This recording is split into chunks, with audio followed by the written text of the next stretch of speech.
नमस्कार दोस्तों, PSSM blessings परिवार से मैं निशा गुप्ता ऑडियो 20 में सुजाता और अम्बा की वार्तालाप को आगे बढ़ाती हूँ।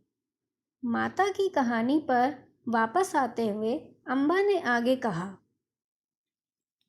श्री कृष्ण से विवाह करने के बाद उन्होंने परिवार के लिए द्वीप पर महल का निर्माण किया और उन्होंने द्वारका के प्रशासनिक प्रबंधन के लिए इस जगह का निर्माण करवाया।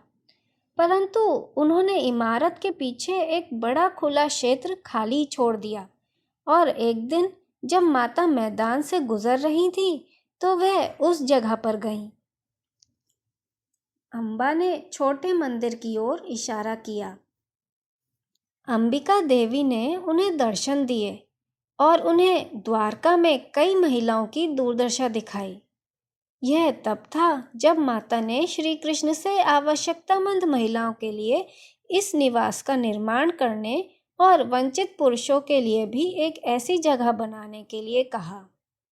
माता ने तब इस मंदिर को अंबिका देवी के लिए बनाया था। मैंने मंदिर की ओर देखा, जिसका भारी भाग बहुत सादा था। यह एक छोटी संगमरमर की संरचना थी जो 3 तरफ से जालीदार दीवारों से घिरी हुई थी। चौथी तरफ बाहर की ओर खुली हुई थी और प्रवेश द्वार के रूप में कार्य करती थी। परंतु अंदर सब कुछ साधारण था।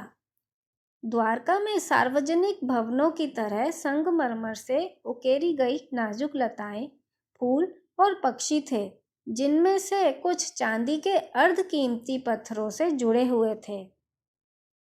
देवी की एक सुंदर और शक्तिशाली आकृति पीछे की दीवार के विरुद्ध खड़ी थी, जो हमेशा ताजे फूलों के वर्गीकरण से घिरी रहती थी। मोमबत्तियां और अगरबत्तियां कई बार जल रही होती थीं।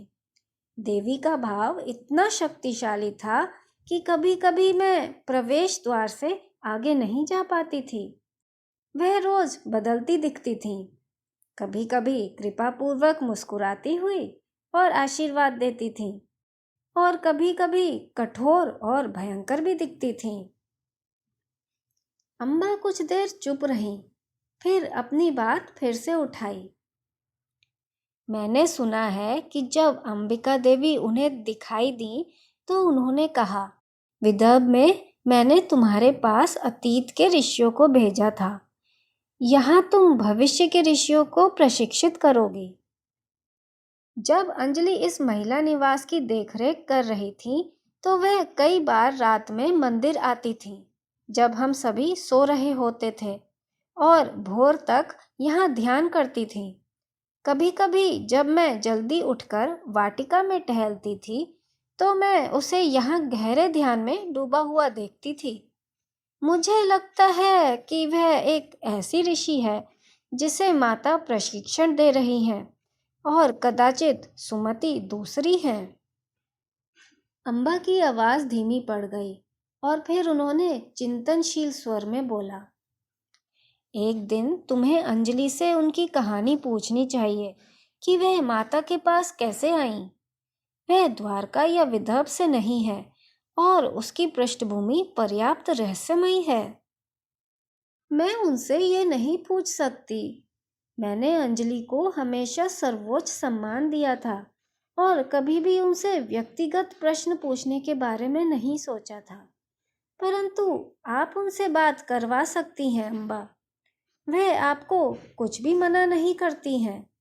मुझे लगता है कि उनके मन में आपके और काशनी के लिए खास भाव है। अम्बा मुस्कुराई और बोली कि वह भी अंजलि के लिए वही भाव रखती हैं। अम्बा को लगता था कि अंजलि एक तरह से उनकी बड़ी बहन है। 1 साल बीत गया और मैं अपने नए जीवन की दिनचर्या में अच्छी तरह से व्यवस्थित हो गई। मैंने उन कुछ महिलाओं की सहायता करना शुरू कर दिया था जो बच्चों के साथ आई थीं। उनमें से अधिकतर कुछ ही सप्ताहों के लिए रुकती थीं। एक सुबह मैं ईशान और दूसरे बच्चों के कपड़े धोने के लिए जा रही थी। यह काम पूरा करने के बाद मैंने वाटिका के पास रुकने का निर्णय किया और ईशान को कुछ देर इधर उधर दौड़ने दिया। कुछ देर बाद वह मेरे पास बैठने के लिए आया और उसकी नींद का समय होने के कारण वह लेट गया। हम मैदान के एक सुनसान हिस्से में थे और आसपास कोई नहीं था। अचानक बहुत थकान अनुभव करते हुए मैं अपने बेटे के बगल में जमीन पर लेट गई। यह देखकर कि उसकी आंखें बंद हो रही हैं, मैंने भी स्वयं को सोने दिया। जैसे ही मैंने ऐसा किया, मैंने अनुभव किया कि उद्धव का रूप मेरे पास आया और बैठ गया। मैंने उसे कहते हुए सुना, मालिनी, हमारा पुत्र बहुत सुंदर है। तुम उसका पालन पोषण अच्छे से कर रही हो। मुझे खुशी है कि वह यहाँ हमारी रुक्मणी देवी की देखभाल में है। मैं इतने समय से तुम्हारे साथ हूँ, परंतु अब मुझे जाना होगा। क्यों जाना होगा उद्धव? यह मेरे जाने का समय है, परंतु तुम अच्छे हाथों में हो मालिनी। मुझे अब तुम्हारी चिंता नहीं है। मैं खुश हूँ और मैं चाहता हूँ कि तुम भी ईशान और मेरे लिए खुश रहो। जब तुम उदास होती हो तो मुझे अनुभव होता है। मैं नहीं चाहता कि तुम अब और दुखी हो। उसने अपना हाथ मेरे गाल पे रखा और कुछ देर तक मुझे देखता रहा। मैं अब ठीक हूँ उद्धव, मैं तुम्हें रोकना नहीं चाहती। वह उठकर मुड़ा और चला गया और बोला, हम फिर मिलेंगे, निश्चित तौर पर हम फिर मिलेंगे। फिर उसने चलना जारी रखा। जब मैं उठी तो सूरज डूब रहा था। सबसे पहले मैं चकित थी और अनिश्चित भी कि मैं कहाँ थी। मुझे ये याद करने में कुछ क्षण लगे कि मैं अपने बेटे के पास वाटिका में सो रही थी। पूरी तरह से जागृत चेतना से लौटने के बाद मुझे अपना सपना याद आया। तुम्हारे पिता उद्धव यहाँ थे, मैंने ईशान से कहा। अभी भी उसकी उपस्थिति की भावना से उत्तेजित थी मैं। धीरे धीरे उद्धव के शब्द मेरे पास लौट आए। यह अनुभव इतना ज्वलंत, इतना वास्तविक था कि मुझे आश्चर्य हुआ कि क्या यह एक सपना था या क्या उद्धव वास्तव में भौतिक रूप में मेरे पास आया था। मैं इस भावना के साथ रह गई थी कि वह अलविदा कहने आया था। उसकी मृत्यु के बाद से इन कुछ वर्षों में मैंने कभी कभी उसकी उपस्थिति अनुभव की थी, परंतु अब वह जा रहा था। उसे ब्रह्मांड में कहीं और बुलाया गया था और अब उसे नहीं रोक सकती थी। एक तरफ मुझे उसे जाने देने का कोई दुख नहीं था। वास्तव में यह सही लगा। यह एक आशीर्वाद की तरह लग रहा था कि वह इतने लंबे समय तक मेरे पास रहा, जब तक मैं उसकी मृत्यु को पूरी तरह से स्वीकार करने और एक नया जीवन शुरू करने के लिए तैयार नहीं हो गई। समय सही था, क्योंकि मैं अपने नए परिवेश में जीवन के लिए वास्तव में अब अनुकूलित थी। मैं पूरी तरह इस अनुभव में डूबी हुई थी। उद्धव की उपस्थिति में होने और उससे मुक्त करने की जागरूकता में आराम अनुभव कर रही थी। कुछ देर तक मैं स्वप्न पर विचार करते हुए बैठी रही और ईशान धीरे धीरे उठने लगा। जब वह और मैं अंत में हमारे निवास लौटे तो हवा में एक स्पष्ट आनंद था, एक ऐसा उत्साह जो मैंने पहले कभी नहीं देखा था। वह स्थान ऊर्जा से गुंजयमान था, मानो अभी अभी कोई बड़ा उत्सव हुआ हो। मुझे गए हुए कुछ ही घंटे हुए थे। क्या हो सकता था? मैं सोच में व्यस्त थी जब तक एक महिला ने नहीं पूछा, सुजाता, तुम कहाँ थी? जब माता आई तो अंजलि तुम्हें लेने तुम्हारे कमरे में गई थी। माता यहाँ आई थी?